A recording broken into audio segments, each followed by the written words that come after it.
Viral ngayon sa social media ang naging pahayag makailan lamang ni Vice Ganda hinggil sa impyerno at sa langit.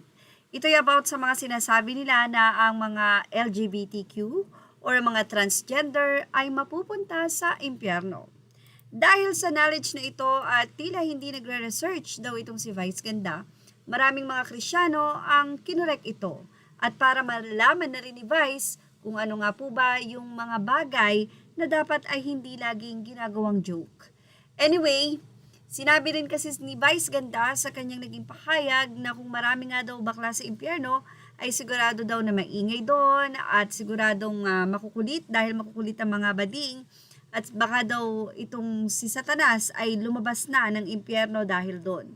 At kung sakali naman daw sa langit may mga magagandang kortina or ang mga anghel ay may kasuotan na ayon sa mga ipinapakita ay nakabestida, bakit daw hindi nakapants.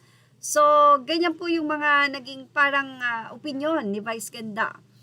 Mula sa Facebook post ni Worship777, sinabi nilang hindi nauunawaan ni Sir Vice ang impyerno base sa kanyang pananalita. Sa impyerno, walang party na magaganap o misgay dahil panay paghihirap na doon. Maski si Satanas ay parurusahan sa impyerno. Ito'y sinabi din kasi ni Vice na baka daw may misgay doon dahil sa dami ng baklang mapupunta roon. Magiging joke lang ang impyerno sa iyo kapag hindi mo binabasa ang Bible dahil base sa Biblia. Walang kamatayan ang apoy doon. May uod na hindi namamatay. Walang kagalakan sa impyerno dahil wala ang presence ng Diyos doon. Sa halip, panay paghihirap, ay nanaisin mong bumalik para magsisi, pero hindi na pwede dahil walang exit door ang impyerno. Hindi lang bakla ang mapupunta sa impyerno, ito pa ang correction nila.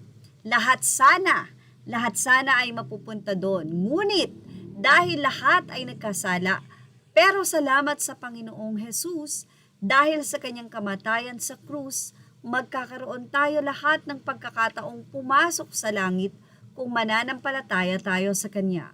Lahat ng hindi mananampalataya sa Panginoong Jesus ay sa impyerno mapupunta. Biblia po ang nagsabi niyan at hindi ang sinumang may pinakamagaling na theologian. Kumuha po tayo ng isang opinyon sa nasabi nga pong post na ito at ang sabi ni Evelyn De Leon, minsan pinapahintulot ng Panginoon ang mga pangyayaring ganito. Mahal ng Diyos si Vice Ganda at ayaw niyang mapahamak at mapunta sa kumukulong asupre. Matalino si Vice at pwede siyang gamitin ng Panginoon sa pagbabahagi ng magandang balita. Sa mga nangyari, maging daan nawa ng mag-aral siya ng salita ng Diyos. Mag-repent si Vice and magbago siya. Ang mga test niya ay maging testimony.